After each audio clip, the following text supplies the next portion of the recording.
ان پاک باز بندوں کی برکت سے برصغیر پاک و ہند کے اندر ہمیں اسلام عطا فرمایا ہے۔ جو لوگ اولیاء اللہ سے دشمنی رکھتے ہیں یہ خام خواہ کی لڑائی ہے۔ برصغیر کے لوگوں کا مزاج یہ ہے کہ ہم اولیاء اللہ سے پیار کرتے ہیں۔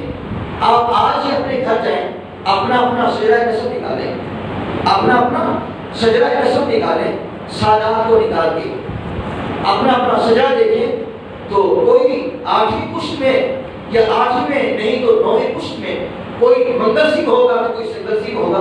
ہم سارے کے سارے ہندوؤں کی اولاد ہیں یا سکھوں کی اولاد ہیں۔ ہمارے آباء و اجداد کو مسلمان کس نے کیا؟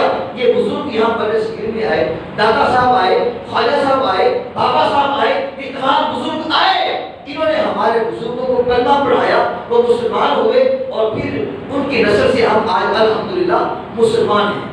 تو ایسے ایسے کامل بزرگ آئے ہیں، ایک ایک بزرگ نے 90 لاکھ کافروں کو کلمہ پڑھایا ہے۔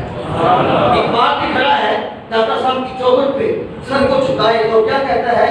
سید حجویر مخدوم امم مرقد او پیر سنجر شاہ حرم خاک پنجاب از دم او زندہ گشت صبح ماں از مہر او تابندہ گشت۔ اقبال کہتا ہے پنجاب کی دھرتی کو یہ جو ایمان کی روشنی ملی ہے، یہ جو ایمان کے اجالے ملے ہیں، دادا حضور کے صدقے ملے ہیں۔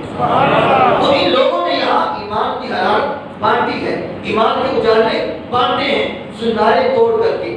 ہم سے تو کوئی یار ایک مسلمان ہی ہو رہا، ہم تو مسلمانوں کو بھی کافر بنا رہے ہیں، لیکن یہ بزرگ ہیں جنہوں نے یہاں ایمان کی روشنیاں اور ایمان کی بہاریں بانٹی ہیں۔ 1000 سال ہو گیا امن کی ان آماج گاہوں کو، ان کو اجاڑنے کی کوشش کی گئی۔ میں نے کہا یہ ایسی بارگاہیں ہیں جہاں سے روح کو بھی فیض ملتا ہے، جسم کو بھی تقویت اور نور ملتا ہے۔ آپ دیکھیں کہ دادا حضور کی چوکھٹ پہ کتنے بے بس لوگ ہیں، بے آسرا لوگ ہیں جو پیٹ بھر کے کھانا کھاتے ہیں، یا ہزاروں لوگ ہیں اور اتنی سالوں سے کھا رہے ہیں، 1000 سے کھا رہے ہیں۔ آج ہمارے گھر میں کوئی مہمان آ جائے نا، 2 دن زیادہ ٹھہر جائے لگ پتہ جاتا ہے، آنے پھر جاتے ہیں، مگر یہ دیکھیں اللہ کا ولی 1000 سال سے لوگ کھا رہے ہیں، وہ تھکتے ہی نہیں، اور دیتے جا رہے اور دیتے جا رہے۔ تو جب بھی جاؤ مزار داتا پر، صبح جاؤ دوپہر جاؤ شام جاؤ، دسترخوان بچھا ہوا ہے۔ دہشت گردوں نے سوچا تھا کہ ہم یہاں دھماکہ کر کے یہاں کی عورتوں کو ویران کر دیں گے، اس کو اجاڑ دیں گے، مگر وہ اس میں کامیاب نہیں ہو سکے۔ آپ کو یاد ہوگا یہ چند سال پہلے مون مارکیٹ میں دھماکہ ہوا تھا، جس دکان میں بم پھٹا اس دکان میں 1 مہینے تک کسٹمر گئے کوئی نہیں، گئے کوئی نہیں۔ کیوں؟ ڈر لگتا ہے، خوف آتا ہے، جہاں بم پھٹتا ہے لوگ ڈرتے ادھر نہیں جانا۔ اور جس رات دادا صاحب میں دھماکہ ہوا تھا، ساری رات لوگ لاشیں اٹھاتے رہے۔ جب اذان فجر ہوئی میرے دادا کی مسجد میں تو نماز فجر میں میرے دادا کی مسجد نمازوں سے بھری ہوئی تھی۔ یہ میرے دادا کی چوکھٹ کا عروج ہے، بات بن ہے، فقیر نام انادہ باہو قبر جنادی چیوے ہو۔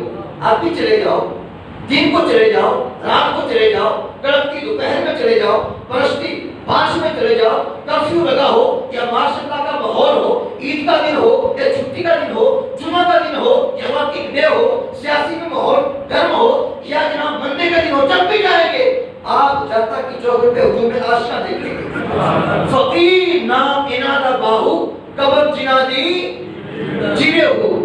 آپ کو یہ بھی اتفاق ہوا ہوگا مقبرہ جہانگیر پہ جانے کا، وہاں یار دن کو بھی حسرتیں برستی ہیں، رات کو تو برسنی ہے، وہاں دن کو بھی حسرتیں برستی ہیں۔ وہاں آپ کو تازہ پھول نظر نہیں آئیں گے بلکہ جانوروں کی پیٹھیں نظر آئیں گی۔ وہاں آپ کو قرآن پڑھنے والے لوگ نظر نہیں آئیں گے، آپ کو وہاں لفنگی قسم کے لوگ، ہمارا مزاج لوگ نظر آئیں گے۔ اور اس کی محبوب بیوی تھی نور جہاں، جہاں بادشاہ بیٹھتا وہ اس کے بالکل پیچھے تخت پہ بیٹھی تھی، درمیان میں پردہ ہوتا تھا۔ جو نور جہاں کو بادشاہ کی بات پسند نہ آتی پیچھے سے کمر ٹھونستی، بادشاہ اپنا فیصلہ تبدیل کر دیتا۔ تو آج اس کی قبر پہ بھی اندھیرے ہیں، وہاں بھی حسرتیں برس رہی ہیں۔ ان کی لاڈلی تھی زیب النساء، اس نے اپنے باپ سے چوری دیوان لکھا، دیوانے مخفی، اس کا نام ہے، اس کے اندر اس کا شعر لکھا ہے، پر مزار ماں غریباں نئے چراغے نئے گلے، نئے پرے پروانہ سوزت نئے صدائے بلبلے۔ وہ کہتی ہے کہ ہم غریبوں کی قبر پہ کون آئے گا؟ یہ بادشاہ کی بیٹی کہہ رہی ہے، پر مزار ماں غریباں، ہم غریبوں کی قبر پہ کون آئے گا؟ نہ کوئی پھول ڈالنے آئے گا، نہ کوئی چراغ جلانے آئے گا، اور نہ کوئی آ کے بلبل یہاں گیت گائے گا، نہ کوئی شمع اپنا پر جلائے گا، کوئی بھی نہیں آئے گا۔ یہ بادشاہ کی بیٹی کہہ رہی ہے جو مطلق العنان ہندوستان کا بادشاہ ہے۔ تو آپ راوی کے اس طرف چلے جائیں تو یہ کہانی ہے، اگر آپ اس طرف آئیں ادھر کیا لکھا ہوا ہے؟ گنجے بخشے فیض عالم مظہر نور خدا نات اشارہ پیر کامل کامل اللہ۔ اللہ پاک میری اور آپ کی حاضری اپنی بارگاہ میں